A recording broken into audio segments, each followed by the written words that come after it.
Good morning. My name is Martin Mohammed, and when the governor asked me to be part of the working group, I was very, very excited, and at the same time, I knew what he was talking about. A couple of years ago, we put together the first U.S. African Chamber of Commerce, Birds in Power. What that was kind of scan how especially the African immigrants in the state of Minnesota are doing compared to different states. We did that project with Dr. Bruce Corey at the Concord University, and we have learned a lot. That proposal was funded by the Minneapolis Foundation, and the findings we find is consistent with what we have learned with the audit report. What we are going to release today is a report that's going to be historical, especially in the state of Minnesota. I'm going to summarize a little bit in the area of the affirmative action, contract, and human rights, especially the area that I think is benefit to the economic development of the immigrants. And the area of contract has been a historical issue for the immigrant population. And I'm going to come back to the immigrant population because I think some of the questions you ask is going to come from this statement which I'm going to make. The contract, it's been a huge issue for the immigrant population. I remember 5 years ago I met with the MMMCD, Minneapolis, Midwest Minority Suppliers. And we took this initiative that asked them to incorporate a great outreach with the immigrant community so that they can become part of the contractors. And that has been an issue for the last 18 years for this community. So I think this audit report, one of the things they find out is how we can engage all together to become part of the contracting opportunity for the state of Minnesota. What we are also putting together is a competition level economic development for this state to make a better place to live. And that's what this audit report is all about.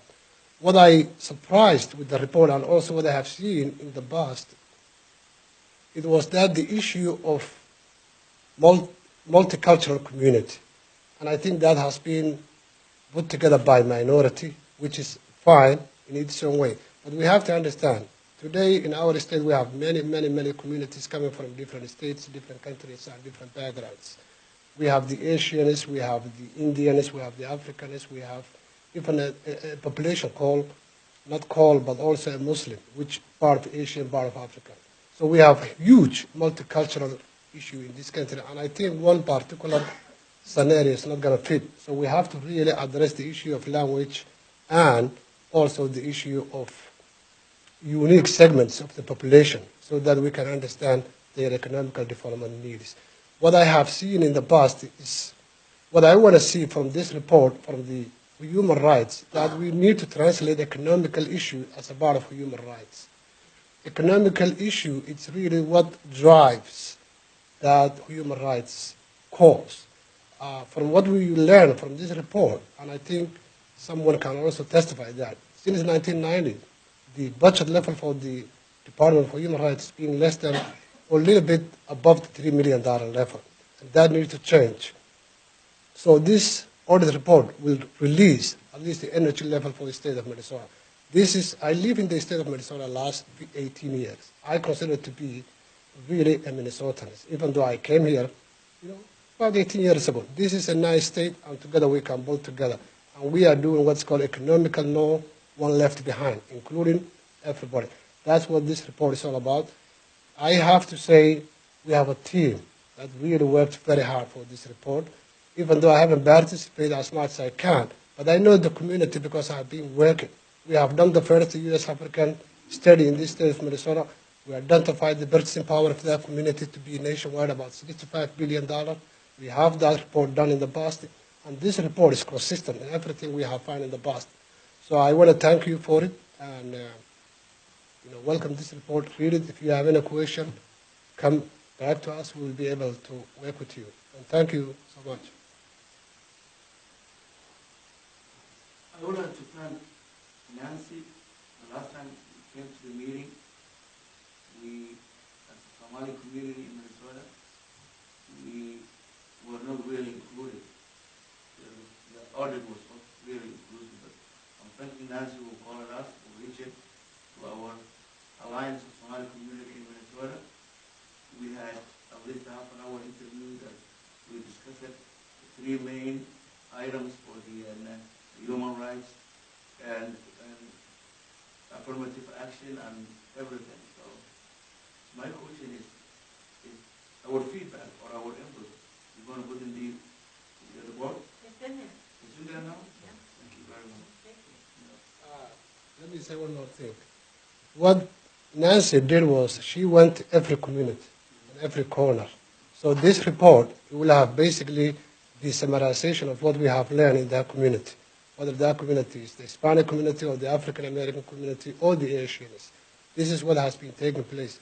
Now the question I think is for you, is it going to be a final? No, I think I will say probably I will encourage this kind of report to continue for the next couple of years. Monitor, see how it's being conducted, if we can add more of it, if we can change.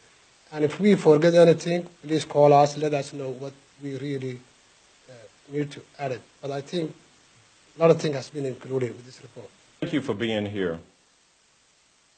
Before beginning my comments related to the historic audit, I, on behalf of the Minnesota Dakotas Area State Conference of the NAACP and the National NAACP, would like to express our sincere hope that the health of Governor Mark Dayton continues to improve. We will keep Governor Dayton and his family in our prayers. As you all know, the NAACP and its Minnesota branches are strong supporters of the great work the governor has done and is doing to keep our state second to none in the equality of life it provides for all citizens. We are especially supportive of his efforts to ensure equal access to opportunity for all Minnesotans. Governor Dayton's efforts to maintain a state that values inclusiveness and diversity is second to none, and his efforts have maintained Minnesota's great value, keeping Minnesota citizens free from discrimination and free to maximize their God-given potential. The audit that we address today is yet another example of Governor Dayton's vision, and the NAACP would like to thank him for putting forth this historic effort. We would also like to commend the auditors for their great work. This audit of the administrative application of equal access and opportunity provisions in the state's human rights, affirmative action, and contract procurement laws is the first volunteer state effort of its kind in the country.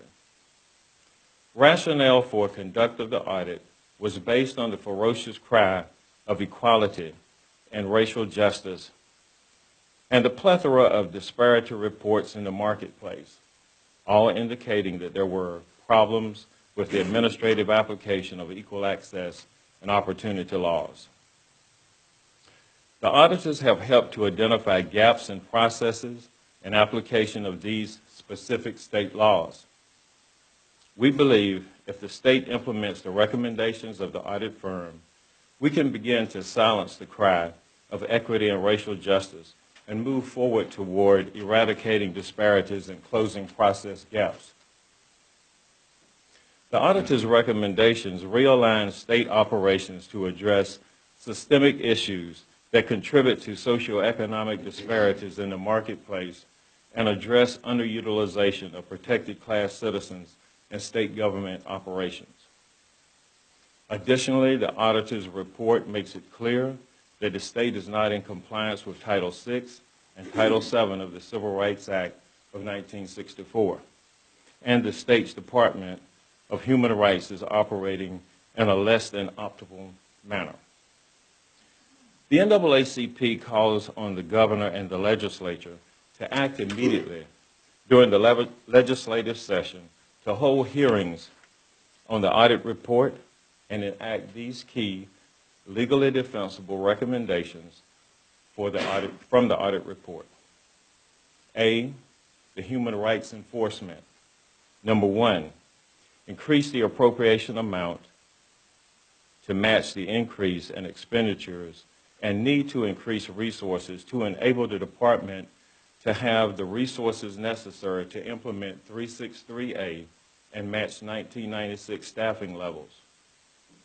Two, create and staff regional offices in the North, South, East, and west of Minnesota to target assistance to non-English speaking and protected group residents in non-metro areas who need the assistance to prevent discrimination and who may need assistance with the filing of charges when discrimination occurs. 3, repeal the priority focus on certain duties of the commissioner so that the commissioner can carry out all of the statute's duties. 4, award grants to the various volunteer human rights commissions and other organizations throughout the state to work with the Department of Human Rights Education and efforts to prevent discrimination. B, affirmative action. Number 1, the state should self-decree that all current vacant positions and job categories that have protected class, underutilization, and future vacancies in job categories with underutilization be given preference to protected class job applicants until underutilization is eliminated. 2, hire a more robust, diverse, and culturally proficient staff with more language diversity to be more effective in all communities. C, contract procurement. The Department of Administration should consider implementing a moderate, narrowly tailored, race-conscious program of limited duration to remedy the statistical disparities that have been identified in the disparity studies. Goals of businesses owned by women and persons with disabilities should be included. The goals should be based on current availability of those groups experiencing statistically significant underutilization. The measure should be implemented for a limited duration, such as 5 years, and reviewed to determine if the disparities have been eliminated. Otherwise, the failure to achieve inclusion and utilization to remedy the disparities is likely to continue. 2, voluntarily invite the Department of Housing and Development to assist the state and government established task force with the design and implementation of a best practices Section 3 program. And 3, the legislature should give the state auditors power to annually hire an independent auditor to conduct an audit of the Human Rights Act, statewide affirmative action program, and Procurement Act implementation and compliance. The implementation of these key recommendations would bring the state in compliance with Title VI and Title VII of the Civil Rights Act of 1964 and allow the Department of Human Rights to operate in a more proactive manner. The NAACP calls for the governor and the legislature to act immediately during this legislative session on holding hearings on the audit report and enact these key legally defensible recommendations from the audit report. Thank you.